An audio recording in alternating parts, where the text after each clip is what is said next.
Today on the podcast, what does it mean to live a life as an adventurer? Can life be an adventure? And stand up for what you believe in. That's my guest, David Alan Arnold, author, divorced dad, and award-winning helicopter cameraman. We explore that next on the podcast. Let's do this.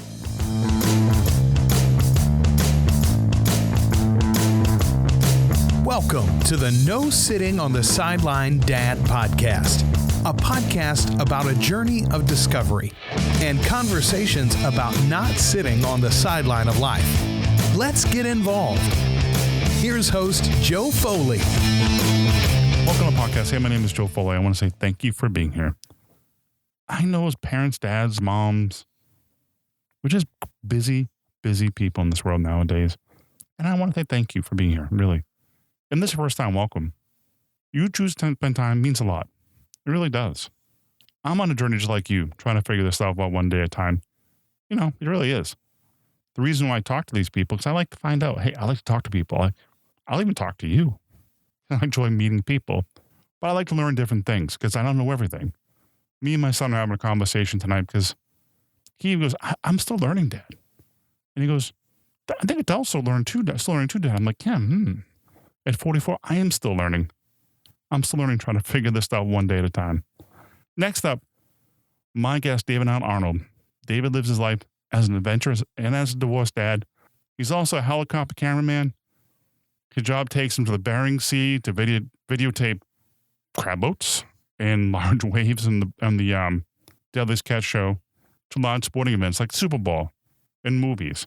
He devoted dad to his son. He has his struggles, but his positive attitude and hard work helps him as a dad and also advances his career. He talks about sweeping floors to the camera in the sky. It shows that you really stick to it and put your nose to the grindstone. You really can get somewhere. And also, he tells stories, really interesting stories about filming Deadliest catch on the Bering Sea in a small helicopter. That's a scary job. He shares a lot of stuff in this episode. Let's jump right in. Welcome to the podcast, David. Mr. Joe, thank you so much for having me on. I love your format. Thank you. I like having other fellow dads here too, and a dad who has an interesting job. I really do appreciate that because you know what? It's exciting to talk to other people. But one thing I like to start off in the sense that because we're fellow dads, we can connect that way. What I'd like to think it is a question. What is like an old dad experience? Like, oh man, I can't believe I did that. I think one day with my little one, when he was probably, I don't know, let me think how old. He was probably 3 or 4. And he did something one day, and I just lost my temper, and I blew up. And I yelled at him, and I'm kind of waiting for the dust to settle in the room. And I thought, wow, I didn't know I could get that mad. And it was kind of scary. Mm-hmm. And I think a lot of parents probably, that's part of being a parent is so many times you learn either a mistake that you had no idea you were capable of making or some weird flaw like that where I just lost my temper and blew up. And I didn't hit him or anything, but man, I was so mad. And I thought, oh, wow, that's not good. And that's one of 1,000 times since he was born where I just had a moment of, ooh, that wasn't good. I need to do better than that.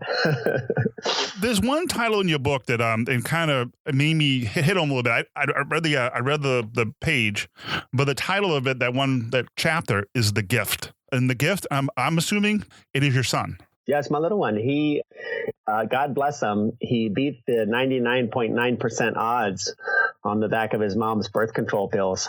I've always felt that I was made to be a dad and made to be a provider. And so it didn't scare me at all. And in fact, that day when she, out of the blue, she ran up to me in a panic and said, I'm pregnant, and had this look on her face like the world had just stopped turning. And that day was just like every other day since he entered our lives. It was just a mixture of a little bit annoyed, a little bit surprised, but mostly just amazement and wonderment and just joy. And I've loved every day since I found out that he was coming to Earth. And we had not to take a dark turn on you, but we had a conversation that I wasn't comfortable with. And this story is in my book, Health from Above. She talked about abortion. And she said, this isn't our only option, meaning, having a kid. I was kind and polite to her, but I said, no, this is the only option for me. I just can't fathom telling a little tiny human person, it's not my place to tell him he can't come. And I don't live that way. I live my life as an adventure. I see unexpected things. I feel the pain and the struggle and the frustration of them, but I also embrace them and I enjoy them. And I think that that's the way to live is to take what comes at you and make it good. It is interesting being a dad. I think your son's around 8 or 9 years old, if I'm not mistaken. And it's interesting to watch the different stages of, it's amazing. Like, this little ball of clay, people can't see listening, but little ball of clay, then turn it up to like half a ball of clay, then the person with like a head, and then the personality, and then the attitude. And my son's just 5. He gets now. It's the little bit of I call it snarkiness, but the amazement of how quick they learn and all the things they do. It's awesome. It's awesome. Yeah, no, you're right. My little one turned evil at age 2, and his most said word from age 2 was no. and so I laugh at it. And on the other side of the coin, at age 9, now he's 9 years old, really, no matter what we're doing or no matter what comes up in our lives, he and I make every decision together. And, we'll talk about it and we work it out together and we decide things together. And I love living that way. And I love that idea of giving him a choice. He said, one day we were talking and he said, well, how am I going to get a little brother or sister? And I said, well, buddy, you know how I found my dog? And he goes, yeah, you rescued the dog running in traffic. And I said, well, maybe we'll find a kid that way. And he goes, okay. And I said, we could adopt a kid, and it's just kind of funny. He and I just kind of look at the world and what he wants to do or what we have to do next in life. And we talk about everything and we talk about our options and we decide together how to move forward. Is there any challenges of being a father? Like any challenges you have of being just, I know your situation, but being a dad, some of the challenges come along with it, you being a single dad. Well, nothing really noteworthy. I mean, for me, the good outweighs the bad. So I think it's easy to focus on the negative and the frustration that kids give you every day. But I really enjoy just the fun of having a little person that we get to every day, and it's interesting. I had some things beyond my control, and his mom changed our lives in 2010, and she left and broke up our family. So I was kind of stuck with that. But what's interesting is that over the years, she has never asked if I'll take him on one of her days, because she knows the answer is yes. She knows that there's nothing in the world that I would rather do than spend a day with him. So she doesn't ask if I want him. She just asks if I'm in town, because she knows the answer is yes. And that's how I live my life. I've definitely set my career aside. I've definitely missed out on work opportunities and money I could have made. But I'm just happy when he and I are together. It's just, there's literally nothing I'd rather do. And so I just love every day. And I'll tell you this, people always say, oh, they grow up so fast, you blink and they're in college. But not for me. My little one has grown up very slowly.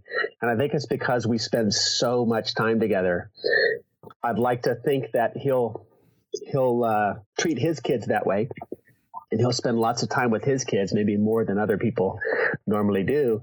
But I think the reality is that he probably will, because he's learning it from me. You're setting a good example for a future, and that's a great thing to be, especially being a father. You mentioned something about a 2010 when his mom changed your life. I don't know if you want to talk a little about that. I mean, how did you handle it? Because I mean, my experience, I've gone through a divorce, and I'm kind of similar situation as you, and I handled it different. I'm curious how you handled it. Didn't help from above. I have the conversation word for word that we had, because for me, it was just a normal, typical day. I love you. I love you too. I went to work. She said, okay, see you later. Okay, great. See you later. And then she called and said, don't come home. And it was like a bolt of lightning out of a clear blue sky. There was no warning. There was no, hey, I'm not happy. I can't live like this. Just, I love you. I love you too. See you later. And then she was gone. And so, of course, I came home, even though she said not to. I'm like, where else am I going to go? My whole life revolves around you and our little one. We were engaged to be married. And we had a very funny conversation that's in the book, word for word. She said, what are you doing here? I said, I don't love you. Get out. And I said, well, I don't care. I want more kids. Mm-hmm. And she said, what? I just said, I don't love you. Get out. And I said, I don't care. You know, people don't love each other, have sex all the time. I mean, in other words, my life hadn't changed. My goals hadn't changed. My plans hadn't changed. We were supposed to be getting married, and we had talked about having more kids. And she said, okay. And then out of the blue, she, blows up our whole lives. And so I had to take the shock of that. Some of it's out of my control. If she really wants to leave and break up my little one's home, then that's what she's going to do. And I can't stop her from doing that.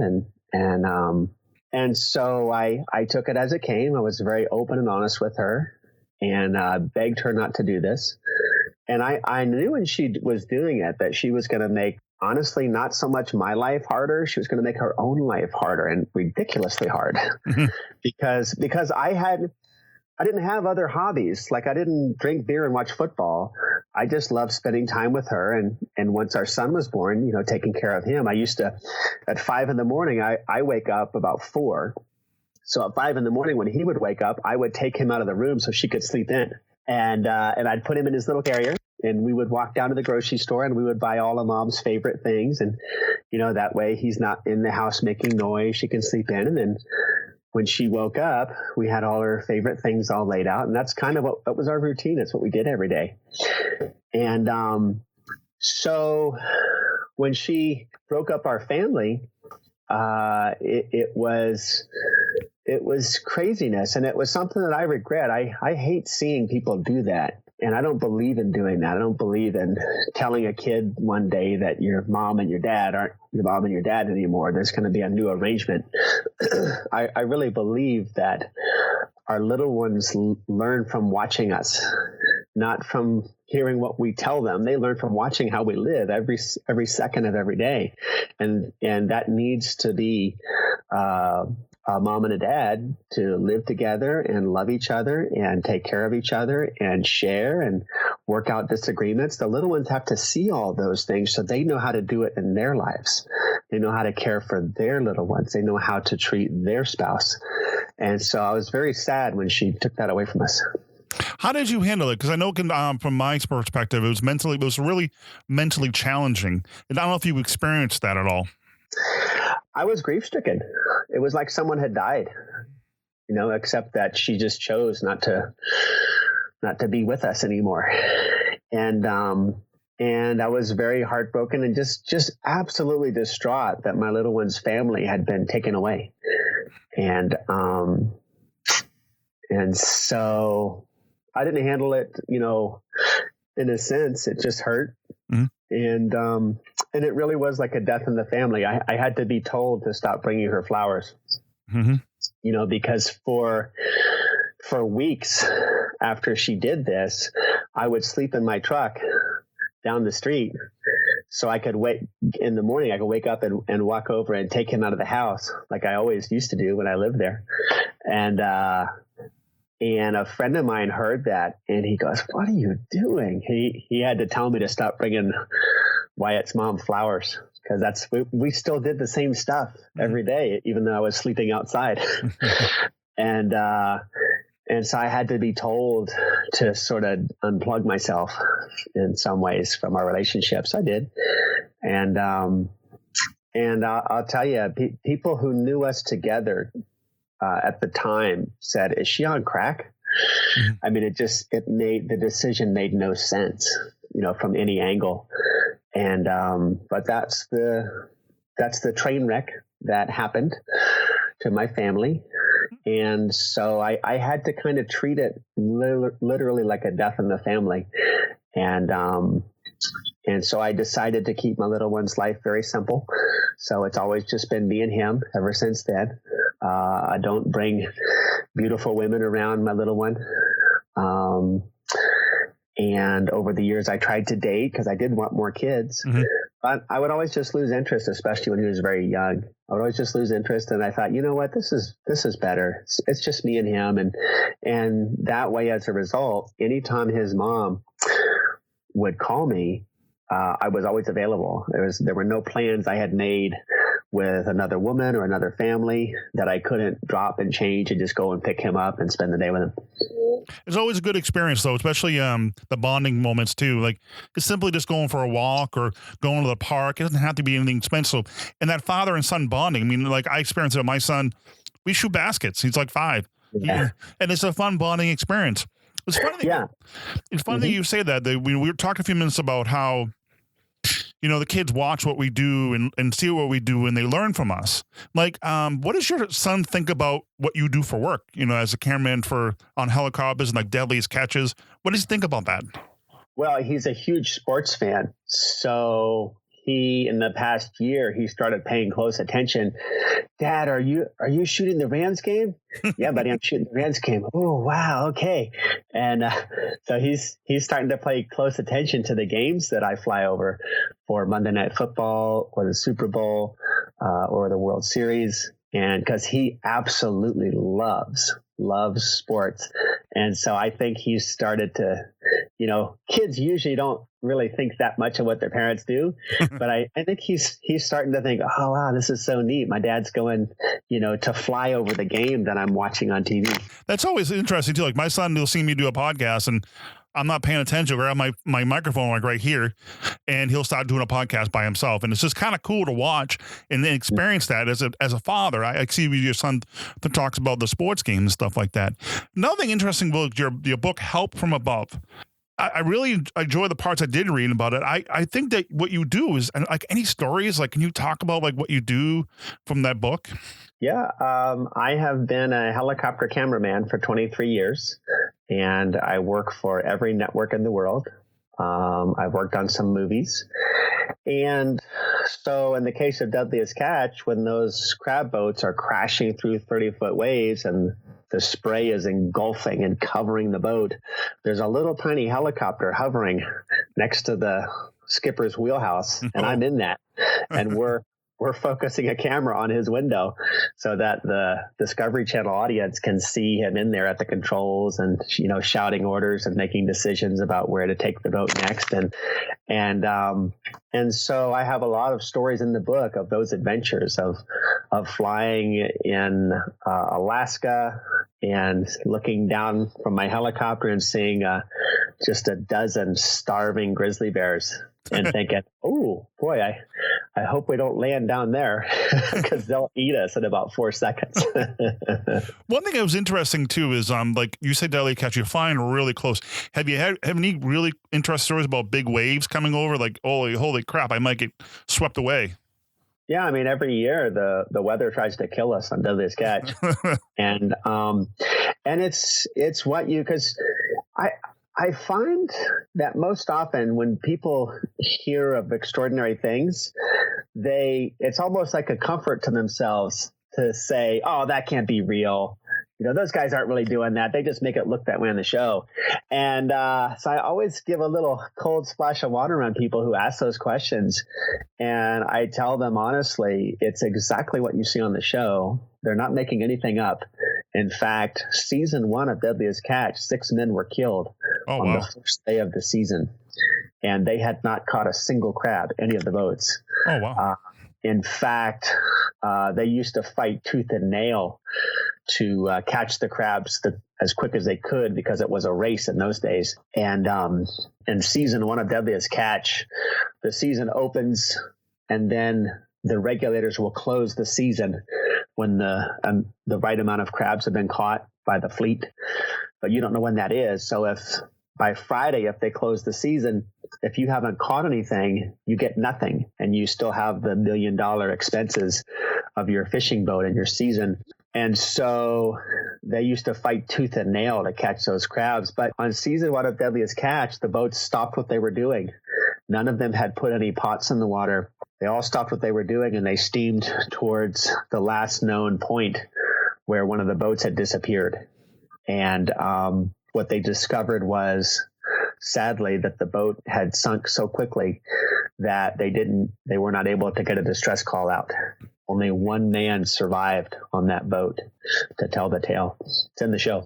That's a very, I think I remember that because it's been my favorite show. I've always wondered when those waves hit the boat. It's like, it's incredible. It must be really, really scary seeing like you're sitting there and all of a sudden the wave is as big as a skyscraper coming over the side of the boat. That had to be scary. That's what happened. Yeah. That's what happened to them. It was a rogue wave. So a rogue wave is when two waves come together and make one really big wave. And so that's what hit the boat that sank. And it hit another boat in the fleet as well. And that boat also capsized. People don't know this, but one of the skippers on the Deadliest Catch was in the other boat that also flipped over.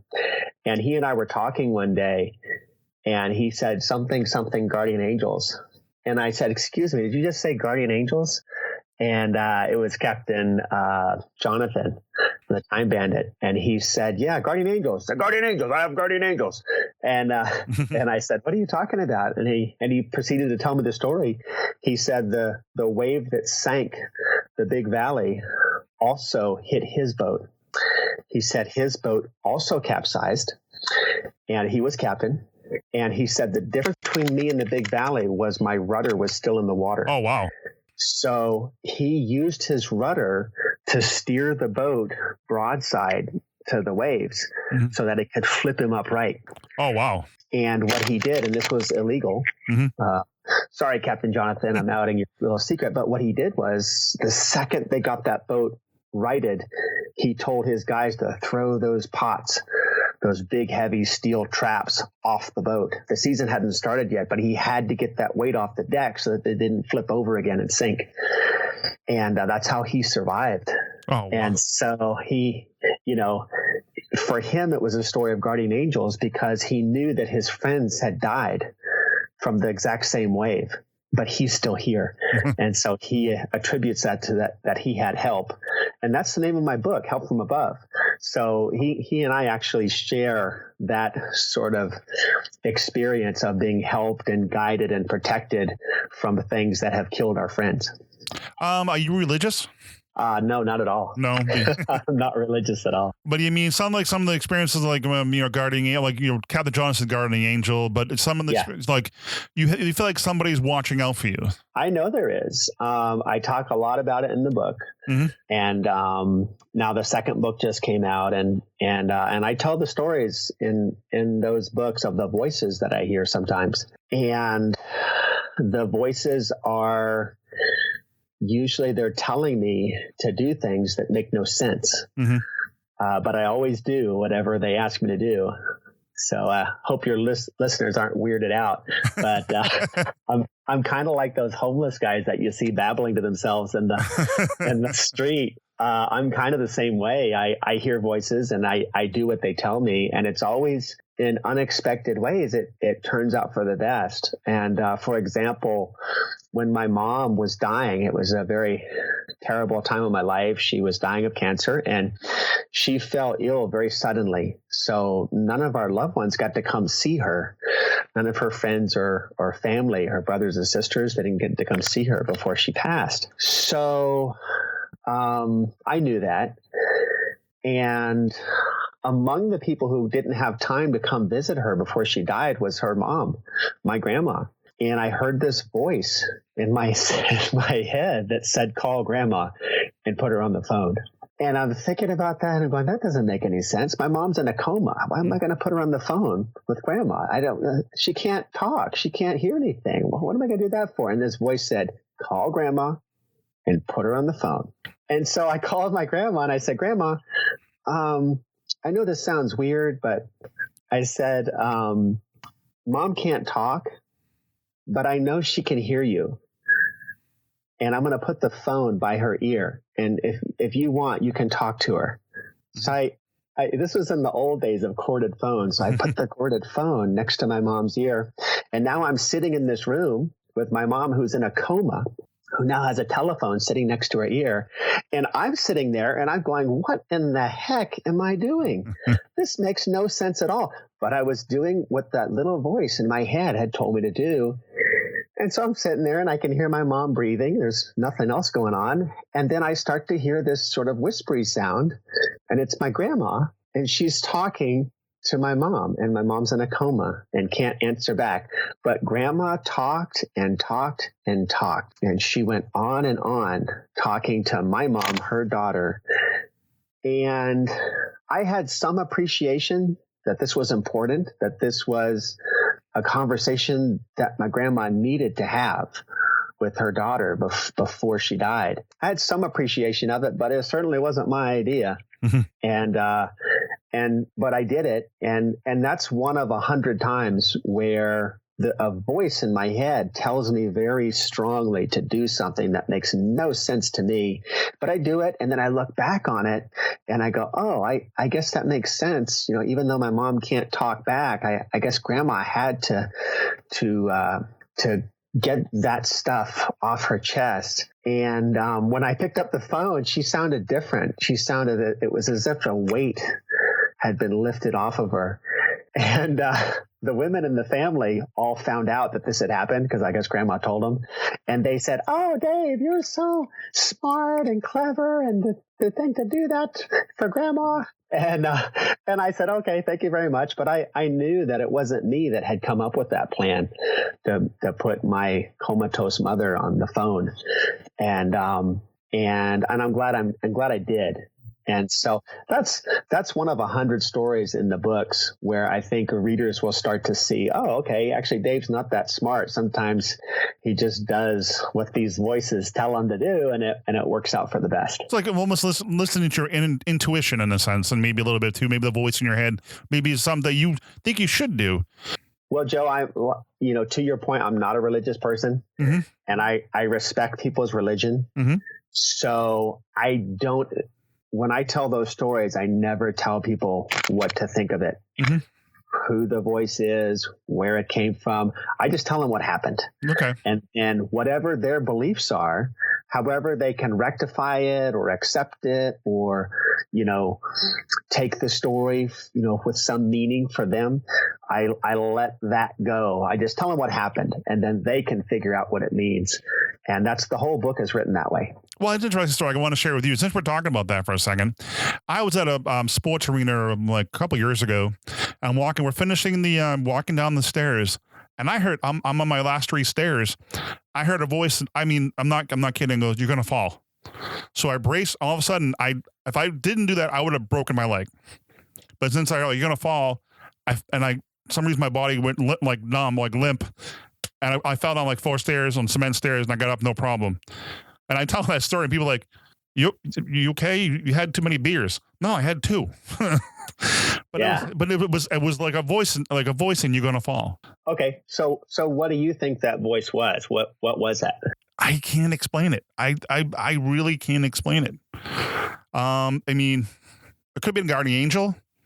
Could be somebody. It could be, I don't know. I really don't know. But it was a weird experience. Well, see, that's what Captain Jonathan says on the Deadliest Catch. He calls it guardian angels, and I believe him. And he's had experiences like you, where he knows he was helped mm-hmm. by someone he couldn't see, that allowed him to survive a fate that the next boat over killed everyone on the boat, and including the captain of that boat.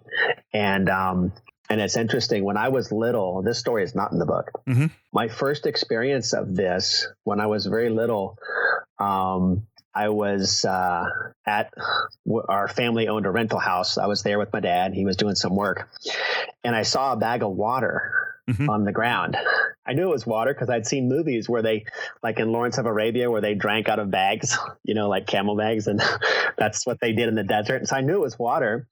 So I went to drink it, and this voice stopped me and said, "Pour it on the ground."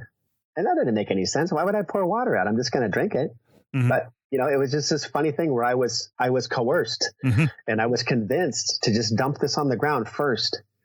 So I took this and I poured it on the ground, and the ground started bubbling and bubbling, and the bubbles were getting bigger. And my dad happened upon me, and he sees me there, and he looks at that and he goes, "What are you doing?" And I go, "Well, I was going to drink this, but I dumped some on the ground." And he said, "Son, that's acid. That's sulfuric acid." He said, we use that to clean concrete floors." Oh, wow. And I was probably 8 years old at the time and had never seen anything like that. And it was in this clear, unmarked bag that I was so sure was water. But this voice stopped me from drinking it and saved me. And I'm watching this acid just eat away at the earth and stone and rocks that are at my feet. And that was one of my first and earliest experiences of this sort of presence that I can't see, but that was protecting me and guiding me. And in this case, stopping me from, hurting or killing myself. Well, it's interesting too. It's one of the sayings I like in the front of the book, how I went from sweeping the floor to painting the skies. That's an interesting little quote there on the front of your book. What does that mean to you? Well, it's a true story. I was hired off the street with no experience or technical skills by a aerospace company that deals with sophisticated electronics. And the other guys in the shop were a little surprised that I got hired because I didn't know anything. And I found out years later that I was specifically hired because of my attitude. And so here I am in the shop. I don't know anything about anything. And the other guys were a little bit miffed about it. They were laughing, but also just annoyed and frustrated that I had been hired into this very, very sophisticated technical realm. And I didn't know how to do anything. And so I'm by myself in the shop, and I'm looking around, and the shop's a mess. And all the guys are out flying over the Super Bowl or the World Series or a Steven Spielberg movie with their fancy aerospace camera electronics. And they were too busy to clean up the shop. So I started sweeping the floor. And in those days, and I think this is why I got hired, in those days, I took any job. If you said, "Dave, wash the windows," I would wash the windows until they were perfectly clean. And so in the case of sweeping the floor, I swept the floor. I stayed. No one told me to do this, but I stayed all night. And I swept and swept and swept. And then I started straightening up the shop and putting away stuff. And I didn't know how to use any of the gadgets, but I knew if I could just organize them a little bit better, I could make the shop neat so that the guys could come in and work on one of the computerized camera gimbals. And when the bosses came in to the shop the next day, you couldn't recognize the place. It didn't look like the same shop. And my boss, my supervisor at the time, pointed at me and he said, "That's it." He said, "You're going with me on my next movie shoot." And so there I was, floating in a helicopter over a big Hollywood movie in Miami. And I was kind of promoted on the spot. And so I literally started sweeping the floor.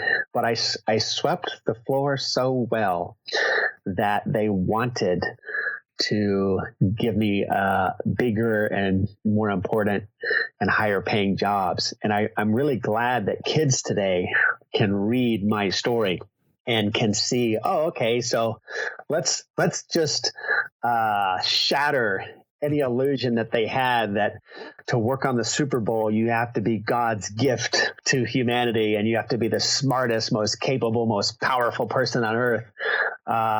In fact, it's the opposite. It's my skills and my smarts are always the least in the room. I'm always, this may sound weird, but I'm always the dumbest guy in the room, bar none.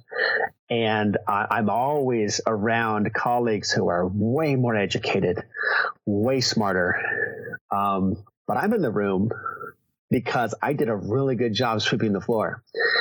And that's what employers value over time, is someone who will work hard, not complain. And if something's wrong, will just try to make it better, not complain about it, not make a stink over it.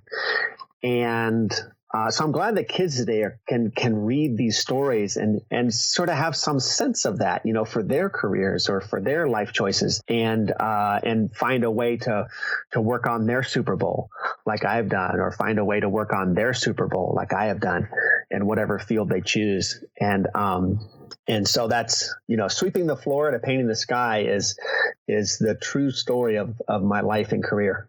It just seems like attitude's important, and I'm not having a negative attitude, have a positive attitude, and willing to just do the gritty stuff and get it done. Exactly. It's having a good attitude when something really sucks, because that's when it matters. And that's what they remember. For example, early in my career at this aerospace company, someone completely screwed up the shipping logistics, and the equipment was in the wrong state. So I didn't say a word to anybody. I climbed in the delivery truck with the big camera cases, which are the size of refrigerators, and I slept on those boxes as the truck drove across the country, literally overnight, to get to the other side of the country where they were supposed to be. Didn't say a word to anybody. Got out of the truck. When we got there, they rolled up the door and the cases came out, and I came out and I built the equipment. The equipment broke. So I got my tools out and I soldered wires to fix the equipment. Didn't say a word to anybody. And as the sun's coming up, I finally get everything ready and right. And I go to the hotel where the crew is staying for this commercial that we were filming. And as I'm walking into the hotel, the other crew are walking out to get in the vans to drive out to location to film this commercial. And I didn't say a word to anybody. I went in, I took a shower, I came right back out, got in the van with them, and we went to location, and I worked all day. And at the end of that day, my supervisor on the show was our director of photography, and he said, "Dave, the producers are going to come over and they want to have a word with you." And I said, "Oh, okay." So they came over, and they started listing the openings that they had throughout their company. "Hey, Dave, would you be interested in working in this department, or would you like to work in this department? Does that sound good to you?" And then they left. And I asked the director of photography, I said, "Well, that was so weird, because aren't they mad at me because the equipment didn't get shipped correctly?" So it was a, kind of a stressful situation. That's like a problem. I said, aren't they mad about that? And he just laughed, and he goes, "Dave, they noticed that you worked all night without complaint. You didn't say a word to anybody. You just got the job done, whatever it took, and made it happen." And he said, that's the kind of people they want, because every day something's wrong. Every day something gets shipped to the wrong state. That's normal. But what they're looking for, what's not normal, is someone who won't yell and scream and make the problem worse. Somebody who will just, if it needs to be done, work all night with a big smile and make it happen, even though everything's been done incorrectly up to that point, so that they can move forward. And so that was, I was a young kid in those days, and I didn't have a lot of work experience. And that was eye-opening to me. I thought they were going to want to fire me or something. And instead, they came up, and not only did they offer me jobs, they were just trying to find any place they could put me in their company because of what he said. They literally said, "You know what? We can teach him anything." That doesn't matter. What matters is that if something's wrong, he'll work hard, be nice to everyone, and make it as good as we can, so that we can get the whole company can get our job done. That's important. I think another thing too, as I found interesting, your second book, I really want to talk about that a little bit too, before we wrap up, is about the one about the organ, like what is Above the Cloud, the true crime story about the bus stop, and the what was that about? Yeah, book 2 has come out, and it's called What Lies Above the Clouds. It's on Amazon, and it is the true story of my battle against organized crime. And I tell day by day what I went through, how this all began. And that story is the reason that I'm writing books. because I would have taken the sweeping the floor story to my grave. I was comfortable not talking about my work life, but I had to start writing books because of what happened at the school bus stop in a little town. And so for 5 years, I fought against these guys, and I drew a line in the sand. And on one side of that line were a bunch of kids waiting for the school bus. And on the other side of the line were a bunch of gangsters and criminals and killers. And I dealt with them for 5 years. And going back to me being the dumbest guy in the room, everyone else knew not to cross these guys, that they were dangerous and they were deadly and they were murderers. And I just didn't have it in me. I didn't think logically about it. I just had a very emotional response, kind of like a bear when the bear cubs are threatened. That's kind of how I reacted. And it went on for 5 years. And I just had this sort of primal response to these killers doing all kinds of illegal business at the school bus stop. Is I just literally said, you can have crime and corruption everywhere else, not here, because kids come here 6 times a day to wait for that bus. And I'm not going to live like that. And so that's how it went for 5 years. And I can tell you this, the adventures and the stories are humorous and really scary. And it's just the true story of how I live my life, which is sometimes to not do the smart thing or the easy thing. Well, the easy thing, though, was standing up to him. I mean, you must have been scary. It must have been scary at the time. Yeah, it was scary all the time. It was a night. One of my neighbors told me one day, because I found that in the beginning, I rallied the neighbors. I would organize weekly meetings of our neighbors to share information, to work together to notify the authorities, to get this illegal business moved away from the children, and basically restore safety to the school bus stop. But I noticed that the meetings were getting smaller and smaller. And people stopped taking my phone calls. People stopped responding to text messages. People stopped emailing me back. And the ones that would still talk to me would say things, and this is in the book, What Lies Above the Clouds. One of my neighbors told me one day, he said, Dave, I can't be seen talking to you anymore. And I said, oh, really? Why is that? And he said, I'm afraid they'll kill us. So things had gotten so dangerous with this organized crime ring that it was perceived deadly dangerous to be seen talking to me, because everyone knew that I was publicly fighting against them. I was appearing on television. I was appearing on the radio, talking about this menace to the school kids. And these guys were so dangerous. One of them was on the most wanted list. Oh, wow. And so my neighbors all did the math on that and said, no way are we gonna. And so they stopped talking to me, a lot of them. And I don't fault them for it. I'm very open and honest about the whole experience of this thing. But I do detail those really dark times where I was, not only did people abandon the cause, but they left me out as the one guy still fighting against these gangsters publicly and standing up to them and going to corrupt city council meetings to speak out about this menace at the school bus stop. And it was a very, very dark and dangerous and scary time. And I tell it day by day exactly how it happened. And from start to finish, I think it's a story worthy of remembering, because I really hope that when people see this kind of garbage in their community, that they'll do what I did and make the dangerous choice and take a risk to stand up to these guys who are killing people and throwing the bodies in the woods, and to get in their way and not move. Because I really think that's what life's all about. Life is going to serve you a series of difficult choices and challenges. You could call them a nightmare, or you could call it an adventure. I don't care what you call it. I just believe that when it comes time to protect innocence, that's what I'm going to do. And I don't care what happens next, because I'll guarantee you this: I won't regret it as long as I do the right thing. And so I'm glad this story has gone public, and I name names.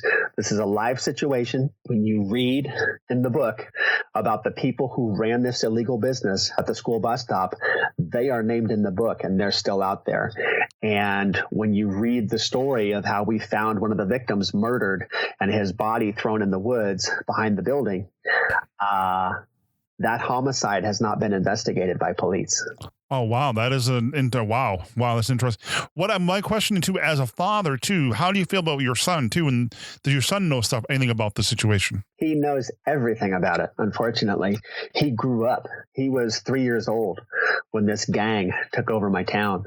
And I had a tough choice to make. And I'm very honest about that. I can't say that I made the right choice. All I can tell you is that I couldn't let it go. And first and foremost, I had to make the town safe again for my little one. But in order to do that, it wound up being a 5-year one-man crusade against $100 million illegal business where they are making so much money illegally that they are literally killing people and throwing them in the woods to keep the money flowing. And so I'm just very honest in the book about the danger that my little one endured, what we had to go through to deal with this, and what I believe is the right way and the way it should always be dealt with, which is head on and in their face. I was never violent. I was never even rude to the bad guys, but I made it abundantly clear that you don't do that kind of illegal crap here, because this is where children gather 6 times a day. Final thoughts about being a father, being a person who perseveres, puts the hard work in, and the challenges in life. I don't know if you have final thoughts about that. Yeah, I'm very clear about that. I believe that our children learn by watching us and seeing what we do. They don't learn. I mean, you're a dad, the kids don't learn what you tell them. They don't even listen to what you tell them most of the time. But what they learn and what they pick up 100% is what we do. And so I believe that the way I live my life, the crazy years-long adventures that I get into sometimes are things that no thinking person would ever do. And now that my little one is old enough to understand some of those stories of what's going on, I'm really proud of the way I've lived my life. It's not perfect, and sometimes it's not pretty. Sometimes it's a disorganized mess. But I tell you what, I don't have any regrets of those times. And I'm proud of the fact that when I was faced with a threat, I said no to leaving kids in danger at a school bus stop. When I saw a dog running in traffic, I spent 3 hours trying to get that dog out of traffic. That story is in the first book, Help From Above. And that dog stayed with us for 13 years. Oh, wow. And get a load of this.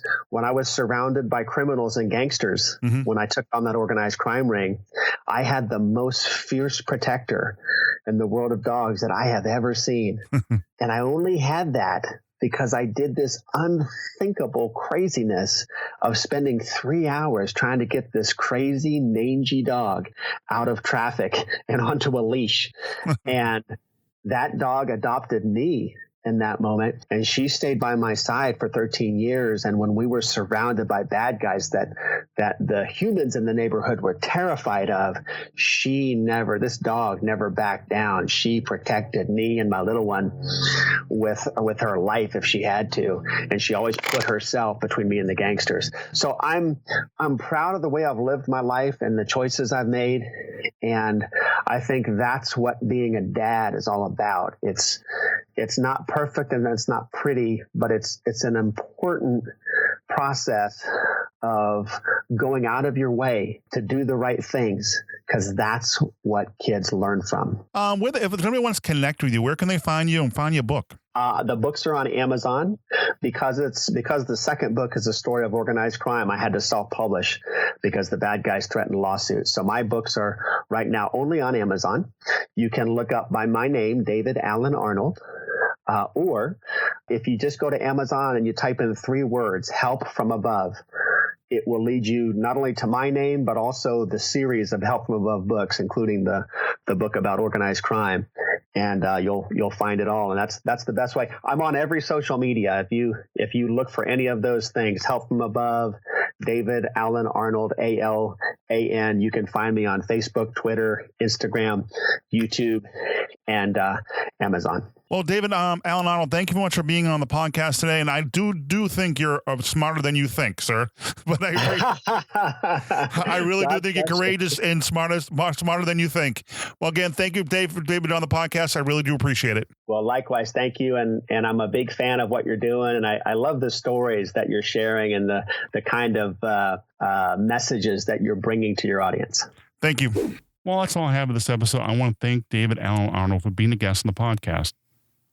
You can find more about David over at davidalanarnold.com. You should actually go over and check it out. Really, seriously. He has some really cool pictures. Check out his Instagram page, his Facebook. There's all the stuff he's doing around. And check out his books, too. His book, the one I read, actually talks about Help from Above. Help from Above, Book 2, What Lies in the Clouds. And also, check out all of the stuff he has over at davidalanarnold.com. The show notes and links every talk will be in the show notes at nosittingonthesideline.com/65. Hey, please reach out, comment. If you have any questions, you can leave a comment in the show notes. You can find all my contact information at nosittingonthesideline.com/contact. You can find my social media, anything you want to, if you want to get in touch and say hello, hi, I'm out there. Good job, Joe. Or just, hey, I'm here. I wrap up my guess. Just this whole episode made me think about, positive attitude, hard work can go a long way in life. Because life always seems to throw curveballs. It's kind of the attitude you have with it. Really, there's something to it.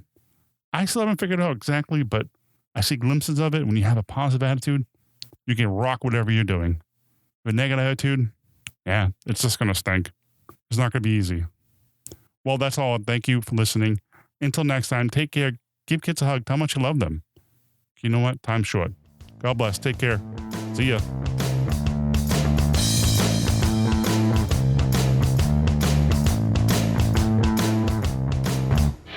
Thank you for listening to the podcast.